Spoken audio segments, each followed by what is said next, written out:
We would like to start off our show by acknowledging the Yugambeh people, the traditional owners of the land on which this podcast is recorded. We would like to pay our respects to their elders past, present, and emerging. Excuse me, I have something to say. This is the podcast where we have real and open conversations with everyday people, professionals, and public figures who all have something to say. I'm your host, Sean Phillip Naylor, and you can join me every fortnight as we dig a little bit deeper into our shared human experience. You can join in on our conversations by heading over to the show's official pages and sending me a DM. You can share with me your own experiences, opinions, and feedback on the show over on Instagram, Twitter, and TikTok at excuseme_pod. You can find us on Facebook if you search Excuse Me, I Have Something to Say, or through our official website, excusemeihavesomethingtosay.com. And don't forget that you can rate and leave a review of the show, which is going to help our conversations reach a wider audience. And remember to share, like, and subscribe so that you never have to miss a show.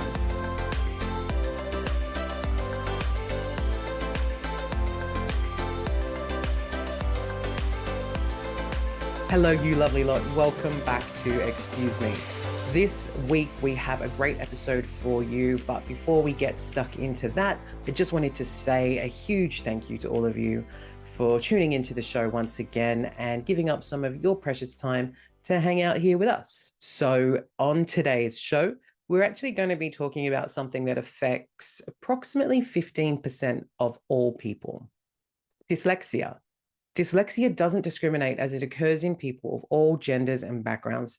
Dyslexia occurs within every language spoken on the planet and from every country. And most people don't even know that they live with it. According to the latest statistics on dyslexia sourced from The Reading Well, of people placed in special education for learning disabilities, around 80% have dyslexia. Somewhere between 25 to 40% of children with dyslexia also have ADHD, and conversely, approximately 25% of children with ADHD also have dyslexia. So today, I'm really excited to introduce you all to a great friend of mine who is an advocate for spreading awareness and dismantling the stigma that surrounds dyslexia, Che Turner. Che is the founder of the Smart Dyslexic, where his goal is to help others with dyslexia gain a greater understanding of the challenge so that they can live productive and fulfilling lives. Che recently shared his own dyslexia story online with the British Dyslexia Association in an incredibly personal and touching article. Che is also working on a little something incredible that will potentially change the game for anyone who has dyslexia. Che, welcome to the show. How are you? Sean, thank you very much for having me. I really appreciate that introduction. It was lovely, very detailed. Thank you very much. My pleasure. This is why they don't pay me the big bucks. Excuse my little nervous beginning to your podcast here, but yeah, thank you very much for having me, and I really look forward to sharing my story. It's not unique, as you mentioned in the introduction. There's a lot of people out there, and hence why I want to spread the message and share the love, really. So why don't we start, I guess, not at the very beginning, but how you learned and figured out that you had dyslexia, how you got diagnosed with it, and how you lived with it. It's a funny story, really. I think anyone of my generation, I was 40 before I found out I was dyslexic. It eventuated when I decided to go back to uni to do my nursing degree, and then part of that was if you are dyslexic, you get extensions on exams, etc. So it's quite a costly process to get diagnosed. In Australia, it's about $1,000 because you need a clinical educational psychologist to do it. So put up the money. I always had a thought that I may have been dyslexic. but I never really knew. So we went ahead and had the test, and it was quite an amazing day, to be honest with you, Sean. Just to have that sort of nice confirmation, that years and years of knowing that something wasn't quite right, to actually have it down on paper. Yeah, and it's from that sort of point that I decided to spread the word and tell people about it and its advantages and disadvantages, really. So So when that's you got that diagnosis and then you were able to sort of, I guess, have that sense of relief, how did that make you look back at like past experiences and go, oh, okay, I could probably put that down to undiagnosed dyslexia? it made everything crystal clear. It was very, very much, the old analogy, putting on a set of glasses for the first time, but that's pretty much what it was like. It was look back at my childhood at school, and all the times when I thought I was stupid. I think that's the biggest thing that sort of creeps in when you're quite young, because you can't keep up with your peers. Your whole cohort at school seems to be miles ahead of you, and you're just wondering why I can't do that. So that sort of was like putting on a set of glasses, and everything that happened in my life was became crystal clear. Yeah, it was great. Really, really good experience. And I recommend to anyone that thinks they are, go ahead and do the test if they can afford it. So when you were tiny Che at school and you felt like you were struggling with keeping up in class, obviously you went to school, you said you didn't get diagnosed until you were 40. You're not a day over 39 in my book. But You what was it ingratiate me. when you were going through school, which was, a few years ago now? Obviously times have changed, but what was it really like? I mean, they said you felt like you weren't really keeping up with everybody and you were made to feel dumb. But how do you think like that has changed now with everybody? I think so. I know so many people who are dyslexic, and just in that, opening about how many children are put into special education schools because of dyslexia. Like, how do you think the times have changed from when you were at school to if you were a tiny chain now going through school? I don't think I was ever a tiny, tiny Che. I might have been a little chubby boy. It's changed a lot. Obviously, when I was young, it wasn't recognized. So it was pretty much it was before reading age. So up until reading age, I was hammering it, like smashing it out of the ballpark, doing extremely well. And then once literacy and numeracy were introduced, it put a bit of a curveball in there. And it was just simply, I was actually put into a special classroom which had bean bags, and all we did all day, literally, was sit down and watch TV. And I was surrounded by some very unique individuals that probably had a little effect on me and growing up. So at that point there, the whole obviously, well, when you say young, you take things personally. So I was put in this special class with a load of special children that some of them couldn't even speak or communicate at all. So that had a massive effect on my self-esteem. But now, going back to what you mentioned before, Sean, is that it is out there, and it's a great thing that it's been detected early. I think in the UK, it's probably a little more advanced than it is here. There's probably still a little bit of work to do, I believe, at school. But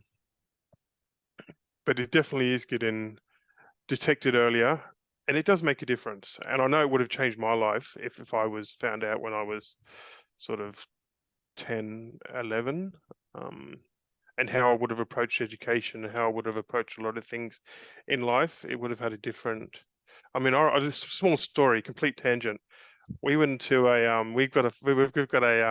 we had a careers advisor. You have careers advisors. Mm-hmm. So I don't know if they still have them. We change careers every day now, so I'm not sure we still have them. But I Now remember every going day in. everybody's just a social media influencer anyway. That's all they want to be these days. That's going to be the career for most kids. I think this. Well, that's what I'm hoping for. I can leave my daytime job. Um, where was I? Complete tangent. Oh yes, careers advisor. I was going into the careers advisor's office, and he sat me down, and he was saying, so, he said, like, what do you want to do when you grow up? I was like, oh, maybe I can be a pilot, or I can join the Air Force. I was really into planes when I was young, and he reached over and he pulled out this leaflet, and it was from the Tweedshire Council, and he put it down on the desk, and he said, Che, I think that's probably the career you should choose. So I picked it up and I looked at it, and this is no disrespect to refuge collectors, because we need them in this world. Hmm. And it was a garbage. Tweed City Council were recruiting for garbage collectors, and he said, I think this will be a really good career choice for you. Um, and it was such a shock. So going back to your question, yeah, the disparity between now and then is, yeah, completely black and white. Did he give you any sort of reason as to why that would be a good job for you? Or did he just like, here you go, dude? It was my grades, just correlating my grades compared to sort of, I think they've got like an IQ chart. They probably don't have this anymore, but at school they probably had like an IQ chart and job description. So at the top, if your IQ is quite high, you'd be a rocket scientist. And then down the bottom, the IQ was a refuge collector. So I looked Right. forward to a exciting life at the front of the truck.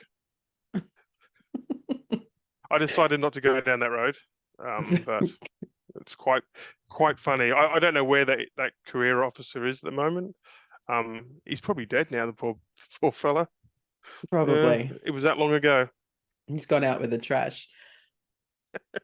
Um, so when did you like obviously when you found out that you were dyslexic, and you've lived a life and you're still living a life and you've been able to go, okay, things fall into place. You're like, okay, I can put this to that, I can put this to that. I guess as a homosexual, that's me, um, I had to come out.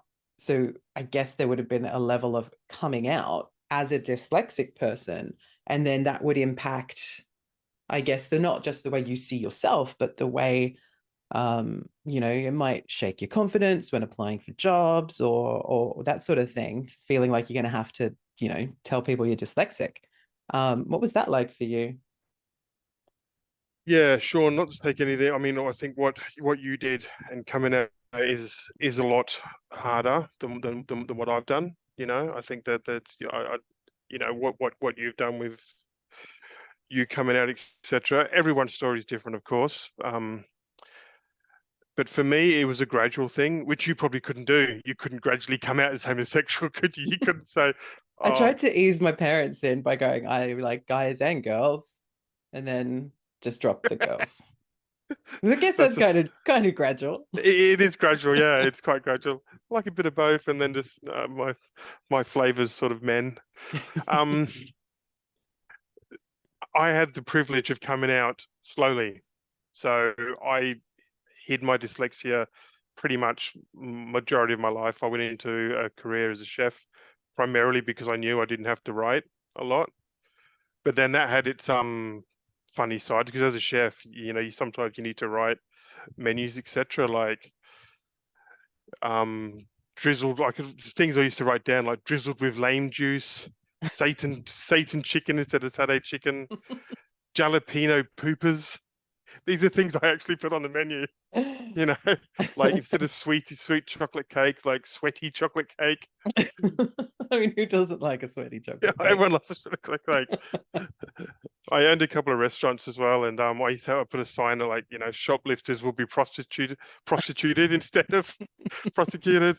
And because I'm my own filter, these things went public, and then people used to walk in the restaurants and everything. They go, "Oh, I'll have a sweaty chocolate cake, please." So that was quite a funny story on being dyslexic. I've got a complete tangent again, mate. Apologies. What was the? Yeah, I've no, got just that, thinking of yeah, drizzle with lime juice and prostituted, shoplifted. We were talking about coming out as dyslexic, but the next point was to touch on the different techniques for hiding it. So you kind of started um, sharing the story about, writing menus, but what other techniques and I guess um, ways of hiding your dyslexia did you have? In the early days, it was quite difficult before technology. So in my exams at school, past a certain age, I got very good at cheating. In spelling tests, I used to write, because in those days you were told what spelling words you remember. I used to write them on my leg, and then like look at my leg, and they go, "Oh yeah, that's how you spell that." But that didn't last long. Obviously, the teachers found out. Different techniques were just don't write in public. I didn't bring my glasses. I'll remember. I'm not going to write that down. Oh God, I'm just trying. There's just thousands and thousands of things like birthday cards. You know, when they pass a birthday card around Hmm. and you need to sign and write a little note in there.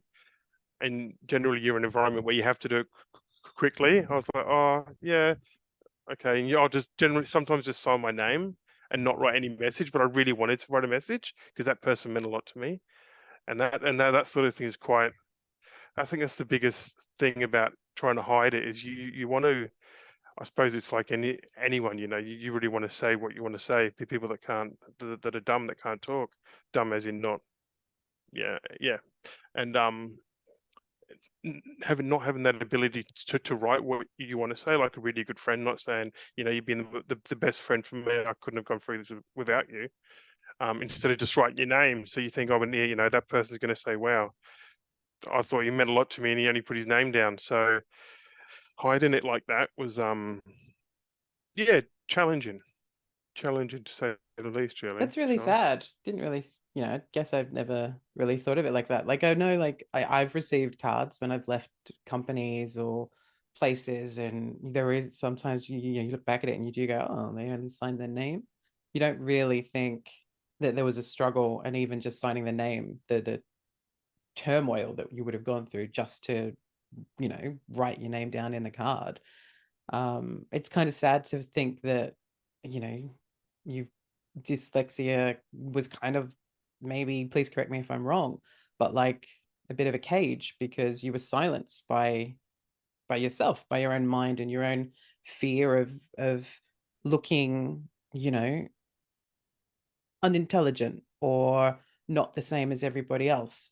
And I guess some of that would probably be deep seated and rooted into, a history of school being the way it was and being put in that class with the beanbags. And rather than have somebody help you, you were watching movies and, that sort of thing. Like it's really, if you look at the bigger picture of a life lived with something that people call a disadvantage, then it's really, really sad for a lot of people. Yeah, I think you really hit the nail on the head there, Sean, when you mentioned about being in a cage. And the thing that sort of really resonates that with me of trying to spread my message is that's the hardest thing is that you don't have a voice.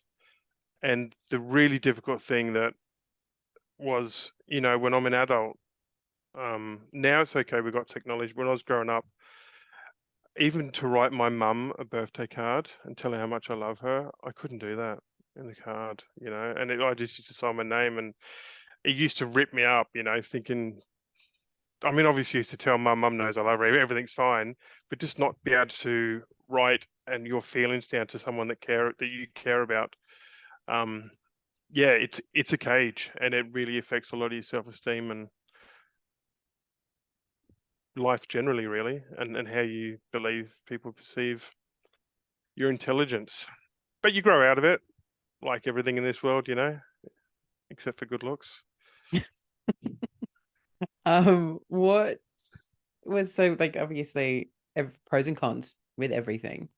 Um, what was some of your advantages of being a dyslexic person? How has it kind of helped and aided you in your life? Yeah, so living with dyslexia has a lot of advantages, and one of them is you think differently. And you're a good friend of mine. I've known you for years. All of my friends that I know, they know I think differently. I am different. I think it makes you. I hate this saying, but it makes you think outside the box, and also you look at things a lot differently. So square, triangle, boxes, etc. You're not so regimented as in like A, B, C, D. Uh, and it's helped me a lot with my businesses. I've had businesses throughout my life, and the creativity side of things. A lot of famous artists and musicians and actors, a lot of them are dyslexic, proportionately more. And I think that's what it helps. Steven Spielberg, Tom Cruise, Anthony Hopkins, businessmen like Elon Musk, Thomas Edison, Winston Churchill, Bill Gates, Warren Buffett.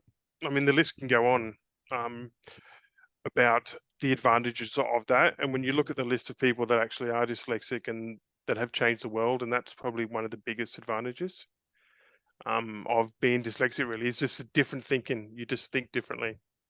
You can't put your finger on exactly what it is, but something's different upstairs, and you just notice it when you're doing work and you work around problems differently. You posted to your Instagram, Smart Dyslexic on Instagram. It is time we lost the stigma around dyslexia. It is not a disadvantage. It's merely a different way of thinking. And that was a quote that you posted to your stories by Richard Branson. Yes, Richard's a really good advocate. I say Richard like a best Yeah, mates. Bezzy mates. Yeah, Richard. See Good you on on Richard. Necker Island. Yeah, I'm on his next space mission. Talking about Richard, very good story. So he's pretty much number one advocate for dyslexic thinking. So him and his charity in the UK, they've recently just added dyslexic thinking as a qualification on LinkedIn.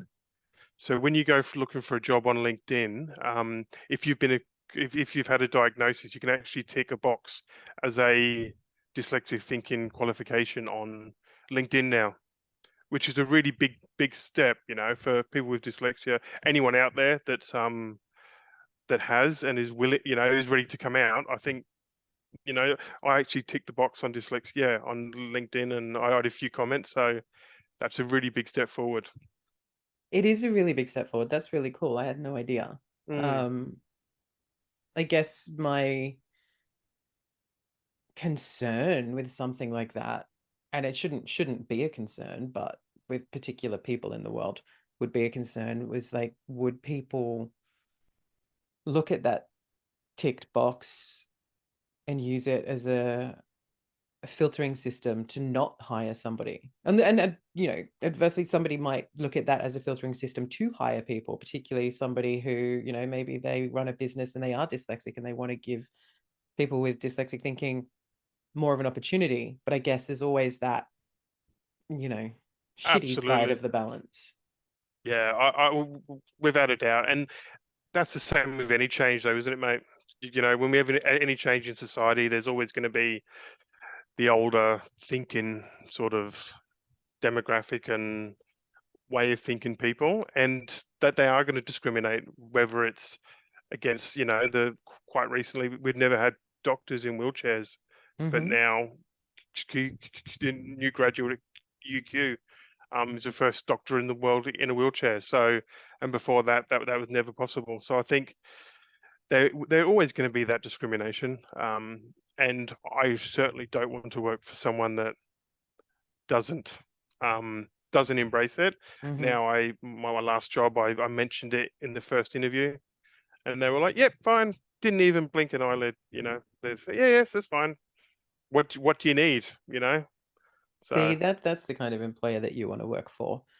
Um, Also, and a best employer to work for is yourself. And I think if you stick at your guns with this, I think you'll definitely be, um, you have the ability and the charisma to definitely help dismantle the stigma attached to dyslexia. Now you are starting to do that on this journey that you're sharing. And I believe there is some sort of book in the works. There is, mate. Yeah. So I just full 360. The reason, have you heard of a comedian called Jimmy Carr, English comedian? Oh yeah, know him well. Know him well. So he just released his autobiography about 4 months ago. And he come out in the book as being dyslexic. And he talked about when he went to school and uni that he couldn't even read the people who did the examination couldn't read his papers, couldn't read his writing. And even when he does his TV shows now, he can't read or write. So when he does the auto cue, they have to space it out with little dots between each word so he can break it up and see it. And I was like, wow, would never imagine that, because he's really articulate and Mm. quick-witted on TV. You know what I mean? You'd never think that. So it was his sort of autobiography that made me come out, start Smart Dyslexic, and the book's about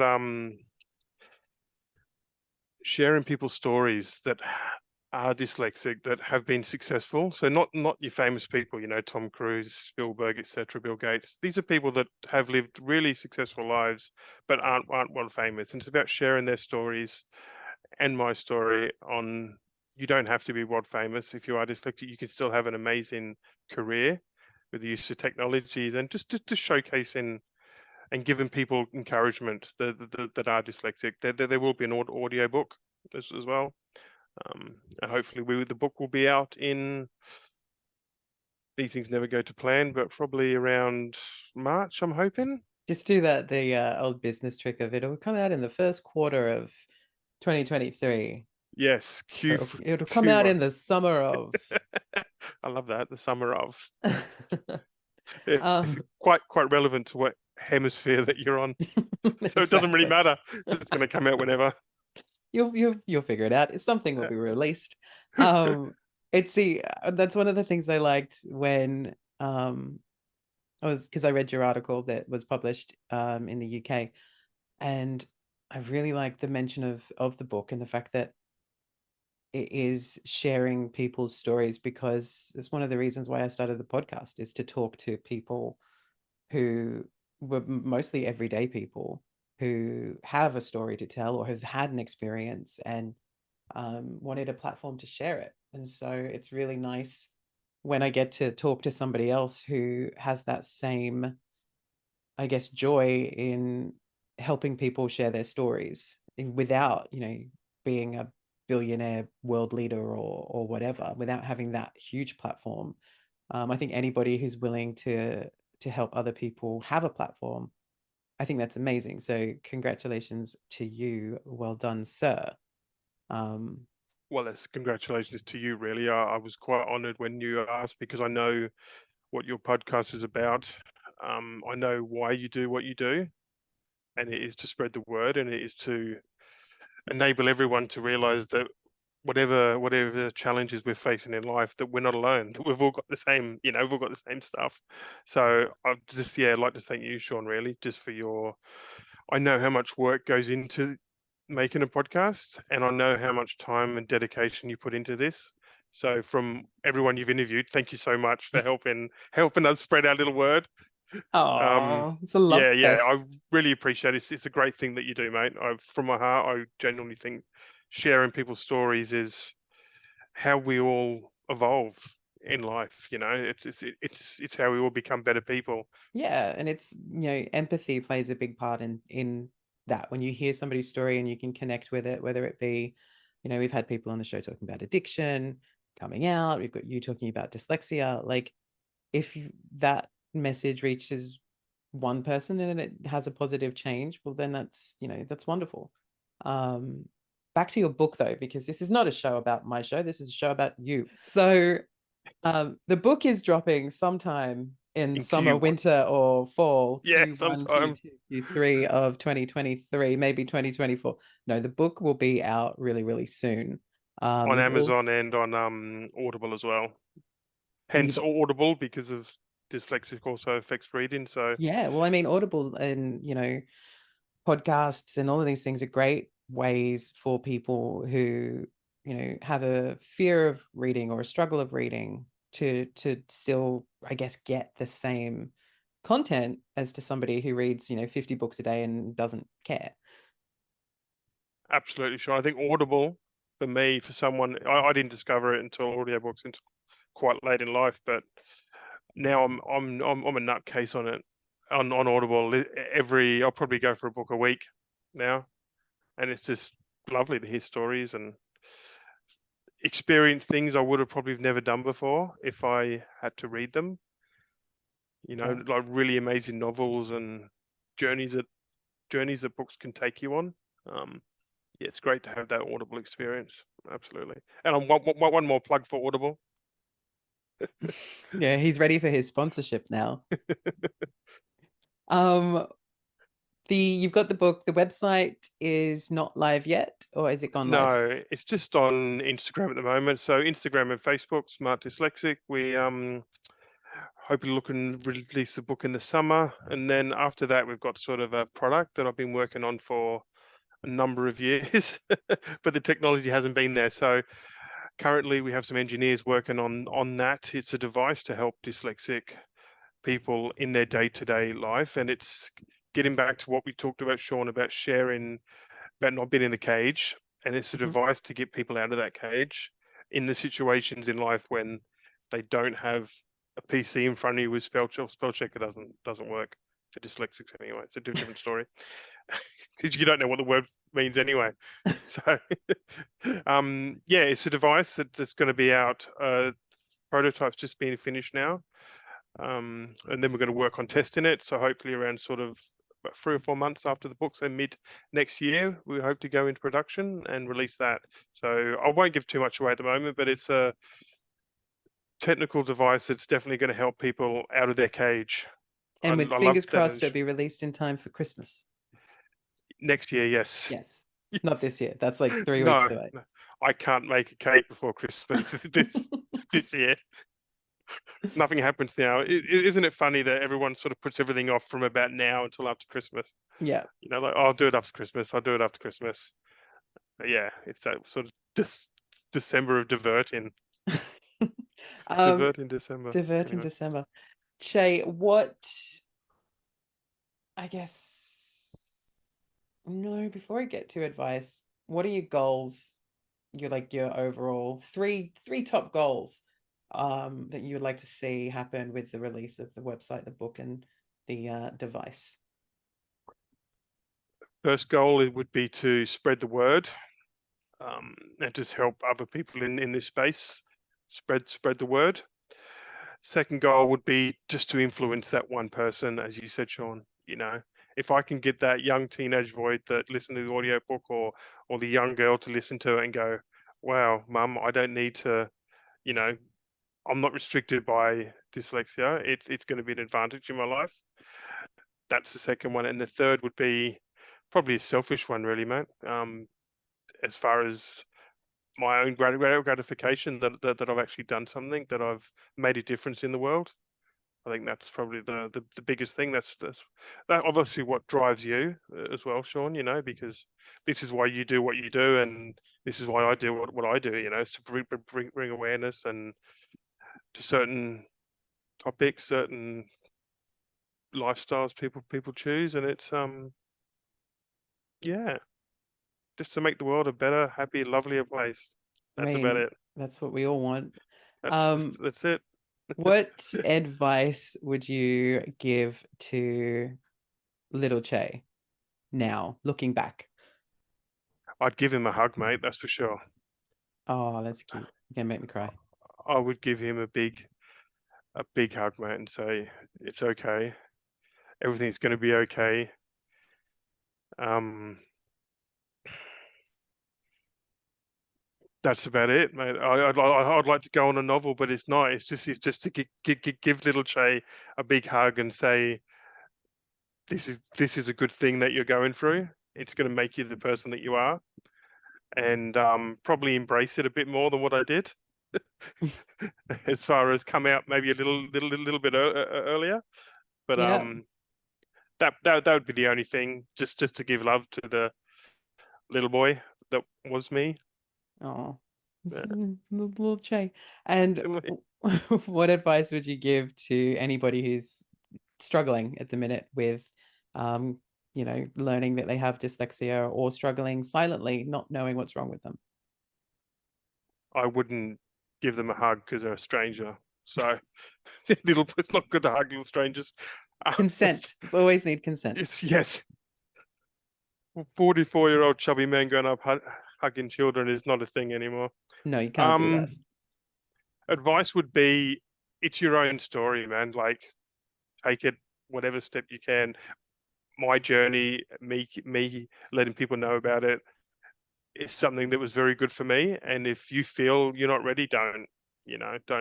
If you think it's going to be a disadvantage, don't come out. I think you need to make peace with it yourself.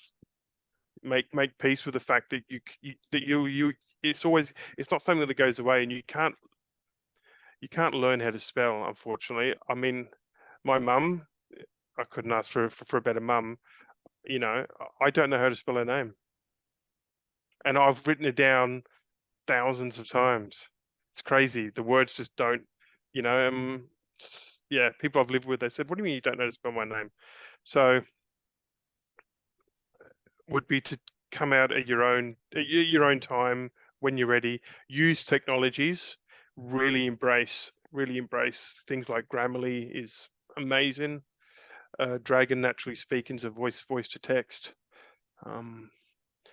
Embrace technologies and come out whenever you're ready, and also get tested.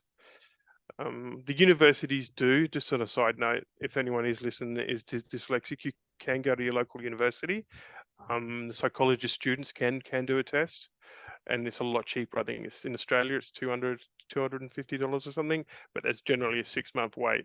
So, but take it at your own time, and if you want to come out, do so. But it's been good for me. Yeah, really good. Well, and now I'm on your show. You're on the show. I'm on the show.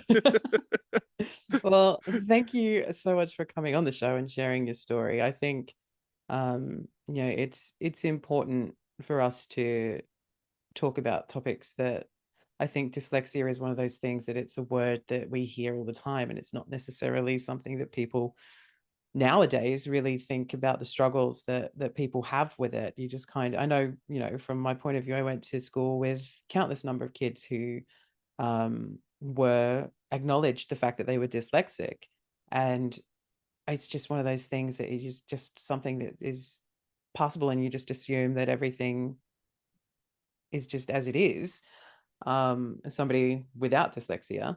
So you don't really think about the turmoils and the struggles that people might be going through internally. So I think anytime we can have those conversations, it's incredibly important. So thank you for sharing your story. And I look forward to the book.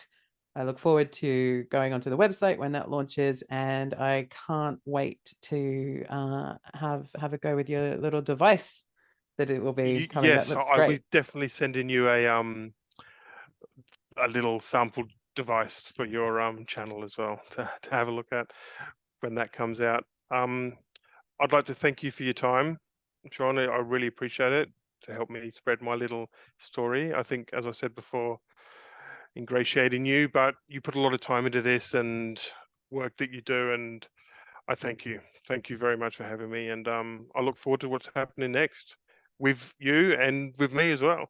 Yes, lots of exciting stuff is happening for the both of us. So that is all for this week's episode of Excuse Me. If you want to stay up to date with what Che is up to when his website launches, it will be www.smartdyslexic.com. You can currently follow him on Instagram at Smart Dyslexic. Che, thank you again. Listeners, viewers, wherever you're getting this from, thank you for your time. We love all of you, and we'll see you next time. Love all of you. Thank you very much, Sean.